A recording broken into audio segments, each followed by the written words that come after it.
Hey family, welcome back to Spice Runs. This is Bridget checking in with you. And if you are new here, thank you for coming to the channel. And if you would, hit that subscribe button.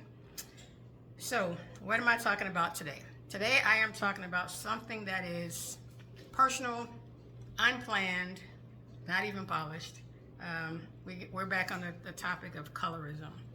Just because of an incident that happened in my home that kind of it gave me pause, so I wanted to jump on and do a little bit about that. So that's what we're going to talk about. It's pretty much I was talking to my son about nothing I would assume that would have been too crazy, but so we're sitting next to each other in the kitchen here, and I placed my arm next to my son. And I just asked him for, just to see what he was thinking. I didn't give any qualifiers for characteristics or anything like that. So I said, hey, what do you see? Just trying to see where his head was. And he said that my arm was white and that his arm was brown. Now, I'm not really that light, but I don't dismiss the fact that I'm lighter than my husband and both of my kids, even some of my family members and colleagues. But I'm not the lightest by any stretch of the imagination. So, I was kind of getting into the conversation with him, affirming him like what we typically do for our kids. We affirm them. So we have these little things, these little affirmation cards where we affirm them. We've had conversations about race, but not like a deep dive.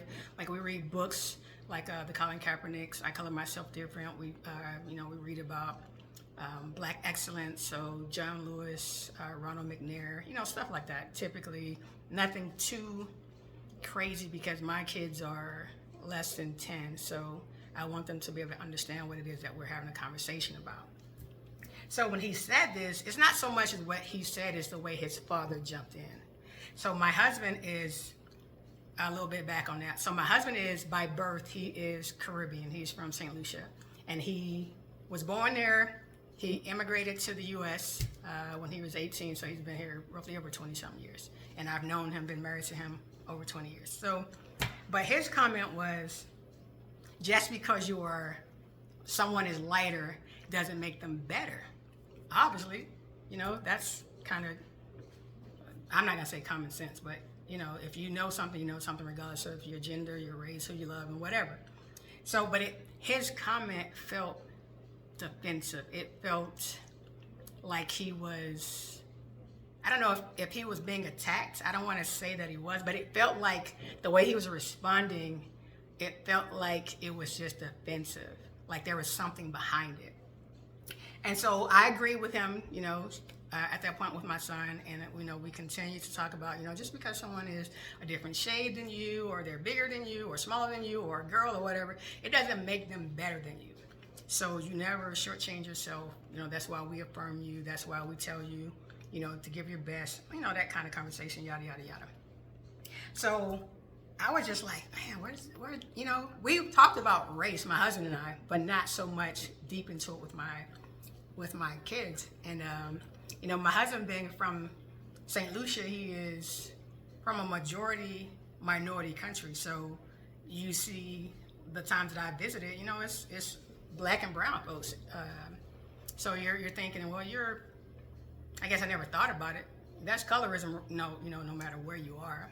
And I'm sure there's the racism once you get to America, in addition to the colorism that just piles on. So it just kind of shocked me that inside of the comfort of my own home, there is a gap as far as colorism. And it's just like, wow, man, I can only imagine what my husband has faced being a dark-skinned man, let alone a black man with he has a pretty heavy accent, a Caribbean accent. So, but it never dawned on me that he's probably faced it. I'm pretty sure he's faced colorism. But I don't know, I just never talked to him about colorism. Race is one thing, but colorism within the community, it never dawned on me to engage that conversation, to see, even if I said something, definitely would be unintentional about, because I don't say the N word, I don't do those kind of things. But it's like, wow, man, it just felt like, hey, my husband feels defensive. So, but out of that earshot of my kids, I try to open that conversation like, hey, what's going on? Why did you answer like that? And he just completely shut down. Completely shut down. And I was like, wow, he doesn't even want to talk about colorism with his wife for over 20 years in the confines of our home. And so I was like, man, there got to be a lot of stuff to unpack for him, and that he would need a space to navigate that, to kind of understand for me, because I, even though I don't consider myself the lightest bulb in the drawer, it's still, I'm definitely lighter than him. And it doesn't feel to me like I've received any privileges, because I've always had to, get it out of the mud for everything that I've had to work for. And typically when I'm dealing with colorism, it's usually I'm the target. There's like this saying, and at least within the Southern Black culture, it's, the blacker the berry, the sweeter the juice, or the redder the cherry, the sweeter the berry. These aren't like the flex people think they are. What they are responses to colorism. What they are is someone's way of trying to get back their posture, get back their strength from someone denigrating them based off of, color, complexion, colorism.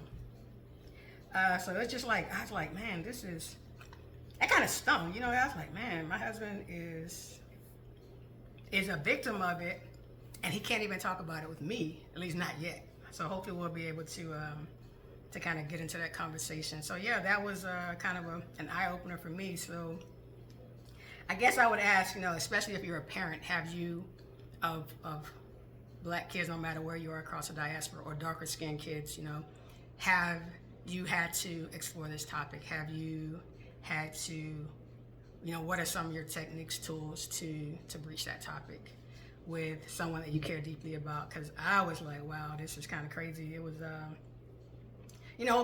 our skin is beautiful no matter what, what shade of beautiful Black you are. It's just that these things have so much stigma in our community. Until we address it, it's gonna always be there, on top of dealing with the racism from, outside of our communities. Because I've experienced colorism from someone from the DR. He actually told me I had bad hair. He said pelo milo. He said it in some, and he went on to say that his grandmother was, she always reinforced. And this dude was way darker than me, but that's another topic. But it's just, you're thinking that, wow, even in the confines of your home, you're trying to arm and prepare your kids, and then you got to make sure, I guess, your own house is swept out appropriately. So yeah, that's pretty much what I want to talk about is, have you had to breach this gap?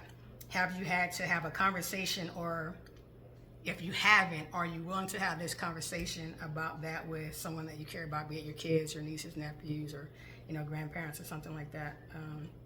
Because the learning starts at home, and if we're not willing to discuss and kind of go into it, because that's the place I would want my son to learn, both of my kids to learn about it, to be vulnerable with us, to lay themselves open and to learn about it. Are we going to be the subject matter experts? No, but we make sure we, arm our kids with, things to let them know that they are qualified, that they are unique, and we don't just say it. We, make sure they have the proper resources and tools. But as far as the colorism, I'm still learning, and happily so. So just in the comments, if you could just write if you're willing to share, if you've had to have that conversation, or if you have tools and techniques that, I can use, never know.